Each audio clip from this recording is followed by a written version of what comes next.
Hi అండి. అందరికీ నమస్కారం. Welcome back to our channel. ఈరోజు కిచెన్‌లోని అందరికీ ఎంతగానో ఉపయోగపడిన కొన్ని టిప్స్‌ని షేర్ చేశానండి. ఈ వీడియో మీ అందరికీ ఎంతగానో ఉపయోగపడుతుందండి. తప్పకుండా చూడండి. అలాగే మన ఛానల్‌ని ఇంతవరకు సబ్స్క్రైబ్ చేసుకోకపోతే సబ్స్క్రైబ్ చేసుకోండి. అలాగే ఒక చిన్న లైక్ చేయండి. మనకి గ్యాస్ అనేది చూడండి ఇలాగా సైడ్ నుంచి బర్నర్ అనేది లీక్ అవుతుంది కదండీ! దీనివల్ల చాలా గ్యాస్ అనేది మనకి వేస్ట్ అవుతుంది. అలా వేస్ట్ అవ్వకుండా ఒక మంచి టిప్ చెప్తానండి. బర్నర్ అనేది మనం ఎంత టైట్ చేసినా సరే, ఈ విధంగా మనకి గ్యాస్ అనేది లీక్ అవుతూనే ఉంటుందండి. అలా లీక్ అవ్వకుండా ఉండాలంటే ఇప్పుడు ఒక మంచి టిప్‌ని షేర్ చేస్తున్నానండి. మన ఇంట్లో ఉండే కోల్గేట్ పేస్ట్‌ని యూజ్ చేసి ఈ లీకేజ్ అనేది మనం కంట్రోల్ చేయొచ్చండి. కొద్దిగా కోల్గేట్ పేస్ట్‌ని తీసుకొని ఇలాగా ఈ బర్నర్‌కి మధ్యలోని మనం అప్లై చేసుకోవాలండి. ఈ బర్నర్ అంతా కూడా చుట్టూ మనం ఇలా అప్లై చేసుకోవాలి. అప్లై చేసుకొని ఒక 2 మినిట్స్ కనుక వదిలేసి మనం స్టవ్ అనేది ఆన్ చేస్తే ఈ గ్యాస్ అనేది లీక్ అవ్వకుండా ఉంటుందండి. దీనివల్ల మనకి గ్యాస్ అనేది చాలా సేవ్ అవుతుంది. ఇలాగ కంటిన్యూస్‌గా సైడ్ నుంచి వేస్ట్‌గా మంట అనేది రావడం వల్ల మనకి ఎంతో గ్యాస్ అనేది వేస్ట్ అవుతుందండి. ఒకసారి తప్పకుండా ఈ టిప్‌ని మీరు కూడా ట్రై చేసి చూడండి. మీ అందరికీ కూడా ఎంతో యూజ్‌ఫుల్ అని అనుకుంటున్నాను. కోల్గేట్ పేస్ట్ అనేది అప్లై చేసిన తర్వాత చూడండి హై ఫ్లేమ్‌లో పెట్టే స్టవ్ ఆన్ చేశాను. సైడ్ నుంచి అస్సలు మనకి గ్యాస్ అనేది లీక్ అవ్వట్లేదండి. ఇది చాలా బాగా వర్క్ అవుతుందండి. తప్పకుండా ఒకసారి ట్రై చేయండి. మనకి గ్యాస్ కూడా చాలా సేవ్ అవుతుందండి ఈ విధంగా చేసుకోవడం వలన. ఈ టిప్ కనుక నచ్చినట్లయితే తప్పకుండా లైక్ చేయడం మాత్రం మర్చిపోవద్దండి. లైక్ చేయండి. నెక్స్ట్ టిప్ చూద్దామండి. డైలీ మన ఇంట్లోని ఎక్కువగా కిచెన్‌లోని యూజ్ చేసేది గ్యాస్ లైటర్ అండి. ఒక్కొక్కసారి వంటల హడావిడిలోని ఆయిల్ చేతితో గానీ, ఏదైనా మనం వంట చేస్తున్నప్పుడు గానీ గ్యాస్ లైటర్‌ని యూజ్ చేస్తుంటాము. అలా గ్యాస్ లైటర్ యూజ్ చేయడం వలన చాలా జిడ్డనేది పట్టేస్తుంటుందండి. కొద్ది రోజులకి ఈ విధంగా బ్లాక్ అనేది అయిపోతుంది. కానీ మనం వాటర్‌తో కనుక క్లీన్ చేస్తే లైటర్ పాడైపోతుంది కాబట్టి ఈ విధంగా ఒకసారి క్లీన్ చేసి చూడండి. చాలా నీట్‌గా క్లీన్ అవుతుందండి. ఇలాగ స్టవ్ ఆన్ చేసి లో ఫ్లేమ్‌లో పెట్టి స్టవ్ పైన 1 మినిట్ ఇలాగ గ్యాస్ లైటర్ మొత్తం చుట్టూ తిప్పుతూ హీట్ చేసుకోవాలండి. ఇలా హీట్ చేసిన తర్వాత ఇప్పుడు దీన్ని కోల్గేట్ పేస్ట్ యూజ్ చేసి క్లీన్ చేస్తున్నానండి. కొద్దిగా స్క్రబ్బర్ తీసుకొని ఏదో ఒక స్క్రబ్బర్ అండి తీసుకొని దానిపైన కొద్దిగా కోల్గేట్ పేస్టు మనం అప్లై చేసుకోవాలి. నేనైతే స్టీల్ పీస్ తీసుకుంటున్నానండి. స్టీల్ పీస్ అనేది చాలా ఫాస్ట్‌గా క్లీన్ అవ్వడానికి మనకి హెల్ప్ చేస్తుంది.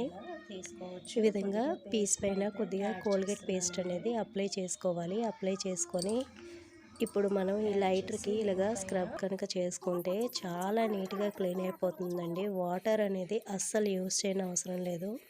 మనకి లైటర్ కూడా చాలా నీట్‌గా అయిపోతుంది. చూడండి క్లీన్ చేసిన తర్వాత చూపిస్తున్నాను. ఇలాగ క్లీన్ చేసుకున్న తర్వాత మనం మామూలుగా డ్రై క్లాత్ యూస్ చేసి నీట్‌గా తుడిసేస్తే కనుక మంచి షైనింగ్ తోటి లైటర్ అనేది నీట్‌గా ఉంటుంది. ఎప్పటికప్పుడు ఇలాగా క్లీన్ చేసుకుంటూ ఉంటే మనకి కూడా చిరాకు లేకుండా ఉంటుందండి. ఆ జిడ్డుగా ఉన్న లైటర్‌ని మనం యూజ్ చేయాలంటే కొద్దిగా మనకి చిరాకు అనేది వస్తుంది. ఈ విధంగా కనుక క్లీన్ చేసుకోవడం వలన మనకు కూడా చాలా నీట్‌గా ఉంటుందండి. తప్పకుండా ఈ టిప్ అనేది ఒకసారి ట్రై చేయండి. నెక్స్ట్ టిప్ చూద్దామండి. మనందరం కూడా ఇంట్లోని టీ పౌడర్ అనేది యూజ్ చేస్తూ ఉంటాం కదండీ!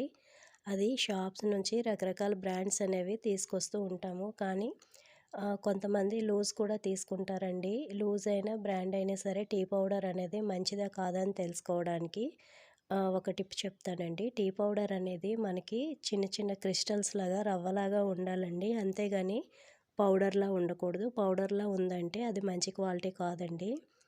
టీ పౌడర్ అనేది మంచిది. మనం ఇలాగా చూసుకొని తీసుకోవాలండి. లేదంటే హెల్త్ ప్రాబ్లమ్స్ అనేవి వస్తుంటాయి కాబట్టి, ఒకసారి టీ పౌడర్ తెచ్చిన తర్వాత జల్లెడ కనుక పట్టారంటే అది పిండిలా ఉందంటే ప్లీజ్ దాన్ని అవాయిడ్ చేయండి. టీ పౌడర్ ఎప్పుడూ కూడా మనకి ఇలాగా క్రిస్టల్స్ లాగా ఉండాలండి. పొడి పొడిగా ఉండాలి. ఈ టిప్ మీ అందరికీ మంచిగా హెల్ప్ అవుతుందని అనుకుంటున్నానండి. నచ్చితే కనుక తప్పకుండా ఒక లైక్ చేయండి. మన ఇంట్లోని ఎప్పుడూ కూడా వెల్లుల్లి ఎర్రగడ్డల పొట్టు అనేది ఉంటుంది కదండీ! ఉల్లిపాయ పొట్టు, వెల్లుల్లి పొట్టు.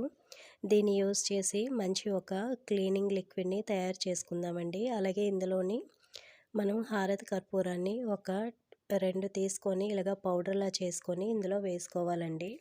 ఇప్పుడు దీన్ని ఎలా ప్రిపేర్ చేసుకోవాలో చూపిస్తానండి. స్టవ్ పైన ఒక బౌల్ పెట్టుకొని ఒక గ్లాస్ వరకు వాటర్ వేసుకొని మనం వేసుకున్న కర్పూరం పొడి, నెక్స్ట్ వెల్లుల్లి ఇదంతా కూడా వాటర్లో వేసి మిక్స్ చేసుకోవాలండి. లో ఫ్లేమ్లో పెట్టి మరిగిస్తూ ఉంటే మనకి ఇక్కడ వాటర్ కలర్ అనేది చేంజ్ అవ్వడం గమనించండి. ఇలాగా కొంచెం కలర్ చేంజ్ అయిన తర్వాత ఇంకొక 5 మినిట్స్ మనం ఇలా మరిగించి స్టవ్ ఆఫ్ చేసి ఇది బాగా చల్లారే వరకు పక్కన పెట్టుకోవాలండి. ఇప్పుడు దీన్ని మనం ఒక స్ప్రే బాటిల్‌లోని వేసుకోవాలండి. స్ప్రే బాటిల్ లేకపోతే ఏదైనా ఒక చిన్న డ్రింక్ బాటిల్‌లో వేసుకొని ఆ మూతకి పిన్నెస్తోని హోల్స్ పెట్టుకొని యూజ్ చేసుకోవచ్చండి. ఈ విధంగా స్ప్రే బాటిల్‌లో వేసుకున్న తర్వాత మనం దీన్ని క్లీనింగ్ లిక్విడ్ లాగా యూజ్ చేసుకోవచ్చండి. ఇది మనకి చాలా బాగా వర్క్ అవుతుంది. మనకి వంటంతా కంప్లీట్ అయిన తర్వాత స్టవ్ నెక్స్ట్ వెనక్కున్న టైల్స్, కౌంటర్ టాప్ అంతా కూడా ఇలాగా స్ప్రే చేసి క్లీన్ చేసుకుంటే మనకి ఈగలు, నెక్స్ట్ బొద్దింకలు, బల్లులు ఏవి కూడా స్టవ్ దగ్గరికి రావండి. చాలా బాగా పనిచేస్తుంది. నెక్స్ట్ ఇందులోని కర్పూరం వేసావు కనుక చాలా మంచి స్మెల్ అనేది వస్తుందండి. మనకి ఈ విధంగా కనుక క్లీన్ చేసుకుంటే కిచెన్ అనేది ఎప్పుడూ కూడా నీట్‌గా మంచి సువాసనతోనే ఉంటుందండి. మన ఇంట్లో ఉండే వాటిని యూజ్ చేసి ఇలాగా క్లీనింగ్ లిక్విడ్స్ తయారు చేసుకోవడం వలన మనం బయట కొనే పని లేకుండా మనీ కూడా బాగా సేవ్ అవుతుందండి. ఈ టిప్స్ అన్నీ కూడా మీకు బాగా యూజ్‌ఫుల్ అవుతాయని అనుకుంటున్నానండి. ఈ టిప్స్ అన్నీ కూడా నచ్చినట్లయితే తప్పకుండా నా ఛానల్‌ని లైక్ చేసి సబ్స్క్రైబ్ చేసుకోండి.